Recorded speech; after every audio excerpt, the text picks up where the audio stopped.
Bienvenue dans le Flash Info sur RTI 1. Bonjour à vous.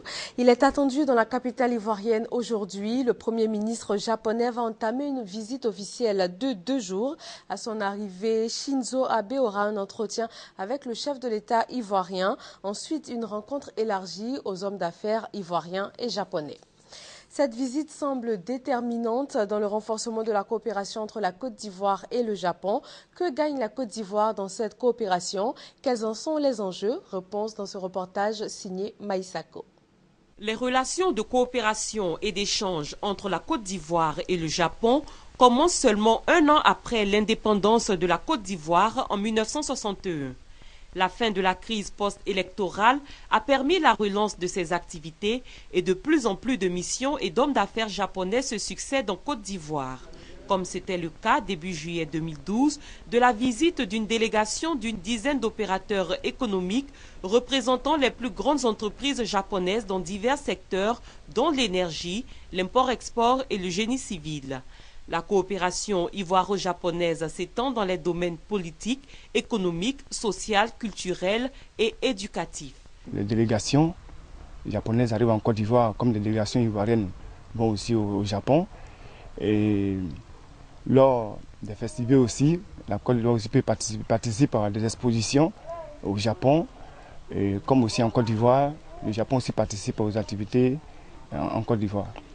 Au niveau de la Côte d'Ivoire, le Japon achète le café, le cacao et bien d'autres produits. Et aussi de même que les produits pétroliers.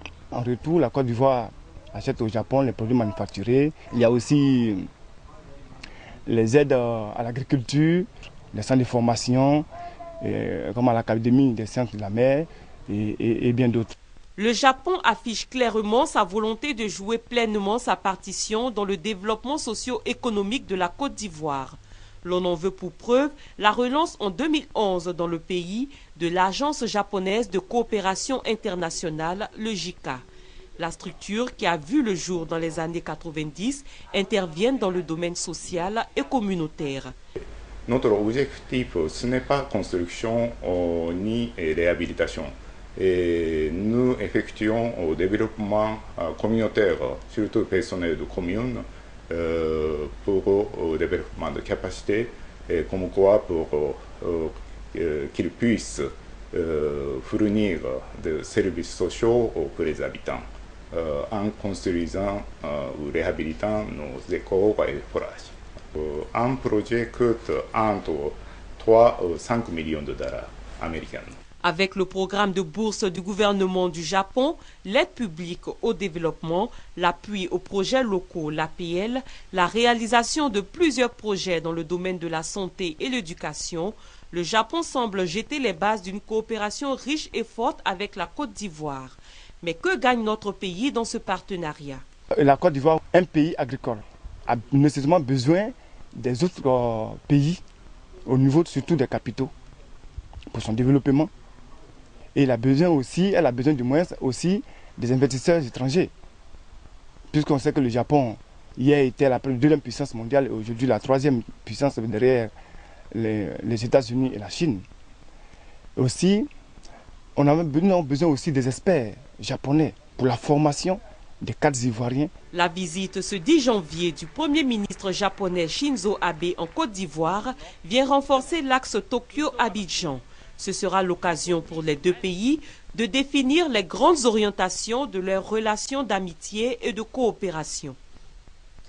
Longtemps restés ternes et incolores, les feux tricolores de la commune d'Abobo reprennent du service. Après plus de 2 ans, ils sont à nouveau fonctionnels.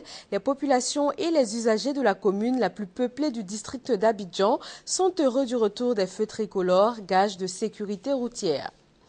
Le coordonnateur du cadre permanent de dialogue a rencontré l'ensemble de la classe politique ivoirienne.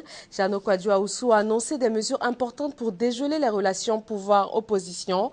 Les partis politiques peuvent dès à présent introduire des demandes de liberté provisoire pour leurs membres détenus. À N'Djamena, les discussions reprennent ce matin sur la question centrafricaine. Les débats se sont poursuivis tard dans la nuit d'hier. Une interruption a été marquée pour permettre aux membres de la transition de se concerter. Après 16 heures de discussion marathon, la question reste posée. Qui va succéder à Michel Djotodia? Où et quand élire son successeur? La journée d'aujourd'hui devrait donner réponse à ces questions. Et puis côté sport, l'Ivoirien Yaya Touré a été sacré meilleur joueur africain de l'année 2013. Il était face au capitaine des éléphants, Didier Drogba. Et c'est la fin de ce Flash Info, le journal à 13 h sur RTI 1.